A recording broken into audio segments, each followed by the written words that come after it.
Hello and welcome to our Bible study as it continues our study of the Gospel of Matthew. We are in chapter 23 of Matthew's Gospel, which is in the middle of book 5 of the 5 core books or sections that comprise the Gospel.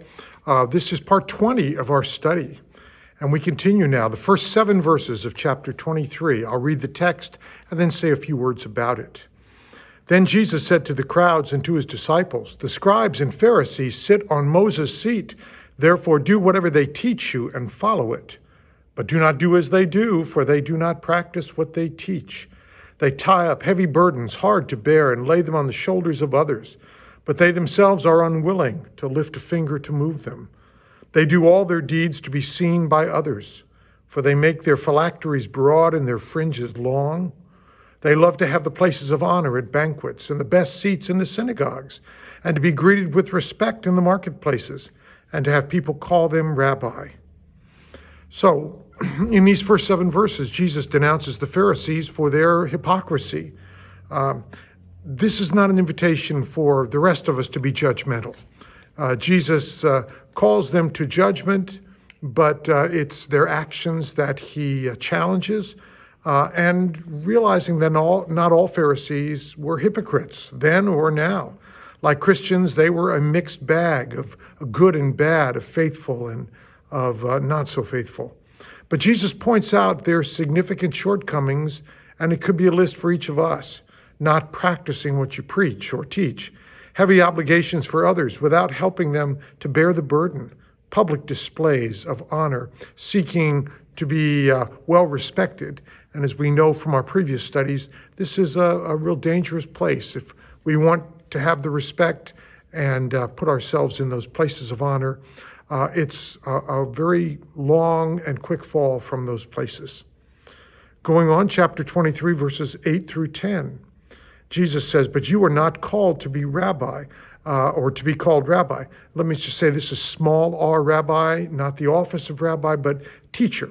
"But you are not to be called rabbi, for you have one teacher, and you are all students. And call no one your father on earth, for you have one Father, the one in heaven.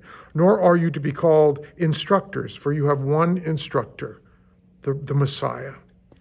So the emphasis here is on the oneness that we share. We all have the same rabbi, we have the same teacher, we have the same Father. None of us can claim the role that God has in our lives, even though we would like to. And it's only in foregoing selfishness that we can experience that unity. So we need to be willing to let go of things that keep us divided from others, to be truth takers and truth tellers as much as we can. We are not God, nor are we Christ, but in their love, we find our own identity and our own direction. As a country, we are one nation under God. And that's such an important distinctive. Matthew 23, verses 11 and 12. "The greatest among you will be your servant. All who exalt themselves will be humbled, and all who humble themselves will be exalted." So, the message is that true humility is recognizing our place in God's work. Not undervaluing it, not overvaluing it, but the best leadership is servant leadership. It is leading by being next to people, walking with them, discovering as best they can. And, confessing when you're wrong, learning, growing. Going on, verses 13, 14, and 15. This is the first of 7 woes, and there are a list of 7 times in the next several verses that Jesus says, "Woe to you. But woe to you, scribes and Pharisees, hypocrites, for you lock people out of the kingdom of heaven. For you do not go in yourselves, and when others are going in, you stop them. Woe to you, scribes and Pharisees, hypocrites, for you cross the sea and land to make a single convert, and you make the new convert twice as much a child of hell as yourselves." So these are the first and second woes. Luke 11:52 says, "You have taken away the key of knowledge." And that is itself a powerful indictment of leaders misleading people, shaping them in their own image rather than in the image of God. What is lost is not necessarily salvation, but people's ability to be aware of God's will and God's way, unable or unwilling to be open to God's Spirit due to false teachings. A new convert, a proselyte, means literally an alien or stranger. We know it's somebody coming into the faith from the outside. They may embrace the faith but misunderstand the true nature of God, and in so doing may miss God's true presence, the kingdom. Too often, even as we try to be good examples, we exemplify something quite different from what God is and what God wants. And in that case, humility on our part is so important. Not the case with the Pharisees, though. Going on, 16 to 22, the third of 7 woes. Woe to you, blind guides, who say, whoever swears by the sanctuary is bound by nothing, but whoever swears by the gold of the sanctuary is bound by the oath. You blind fools, which is greater, the gold or the sanctuary that has made the gold sacred? And you say, whoever swears by the altar is bound by nothing, but whoever swears by the gift that is on the altar is bound by the oath. How blind you are! For which is greater, the gift or the altar that makes the gift sacred? For whoever swears by the altar swears by it and by everything on it. Whoever swears by the sanctuary swears by it and by the one who dwells in it. And whoever swears by heaven swears by the throne of God and the one who is seated on it. All right, so I think this is not intended, and I think it's misleading to try to make this a literal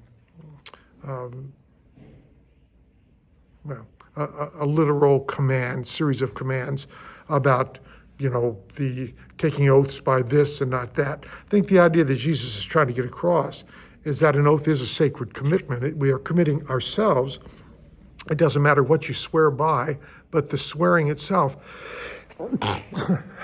excuse me, the swearing itself is a sacred trust in which we enter. Swearing by putting your hand on the Bible and promising is sacred.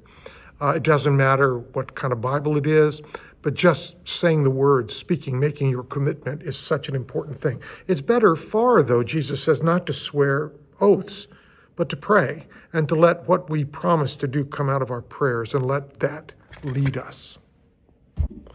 Matthew 23, verses 23 and 4, the fourth of the 7. Woe to you, scribes and Pharisees, hypocrites, for you tithe mint, dill, and cumin, and have neglected the weightier matters of the law, justice and mercy and faith. It is these you ought to have practiced without neglecting the others. You blind guides, you strain out a gnat, but swallow a camel.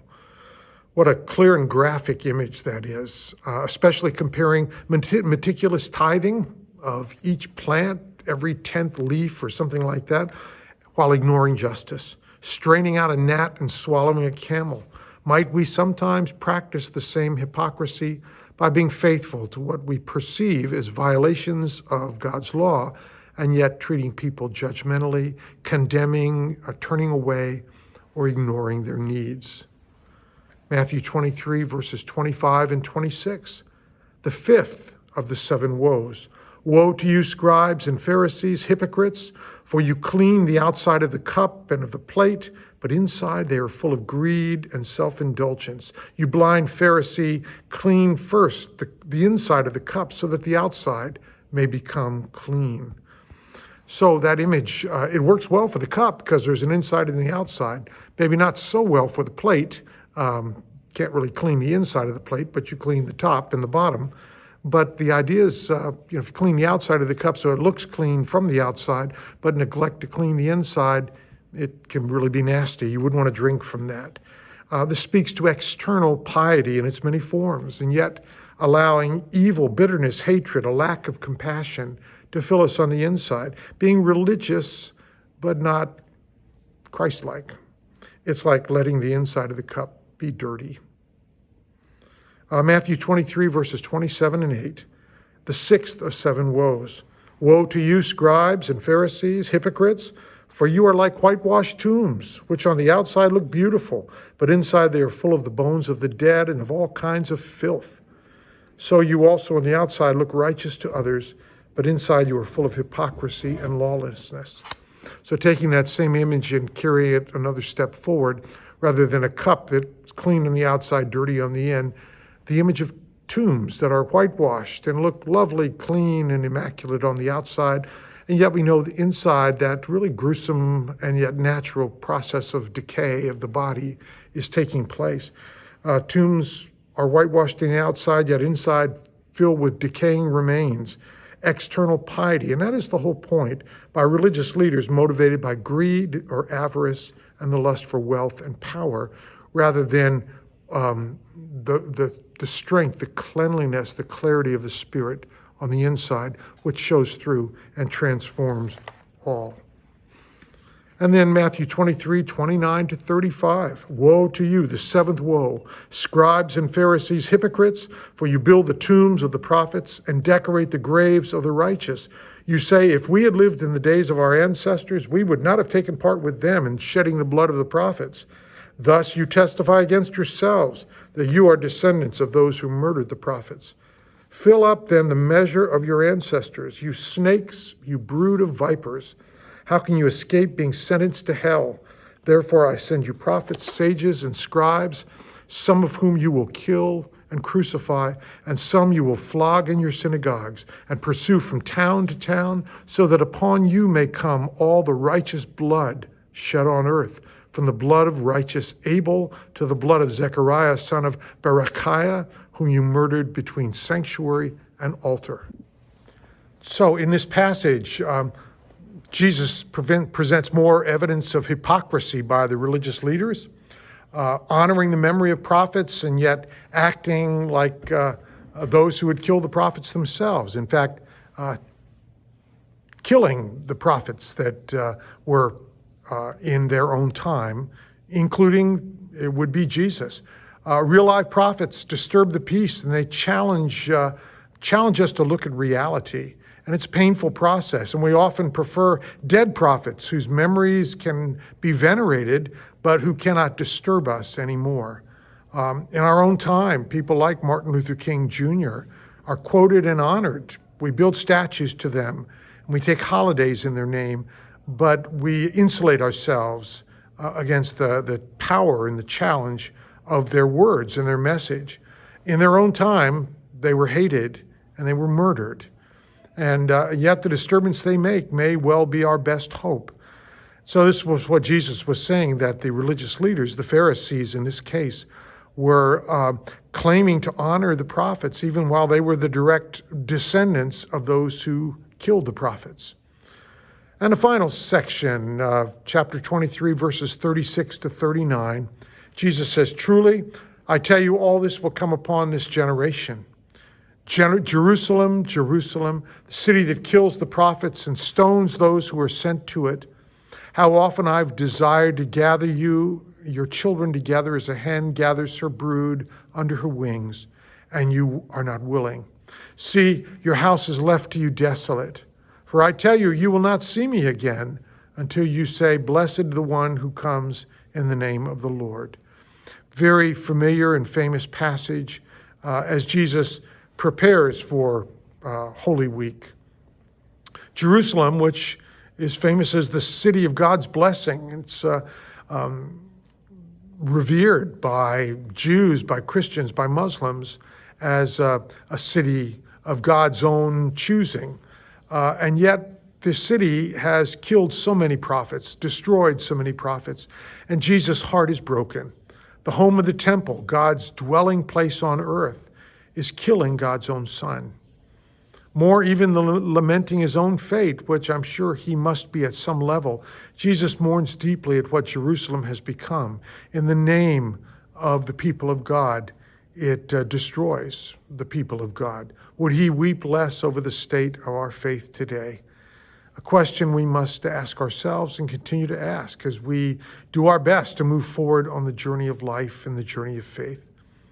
God bless you as we move forward and next week into chapter 24. Take care.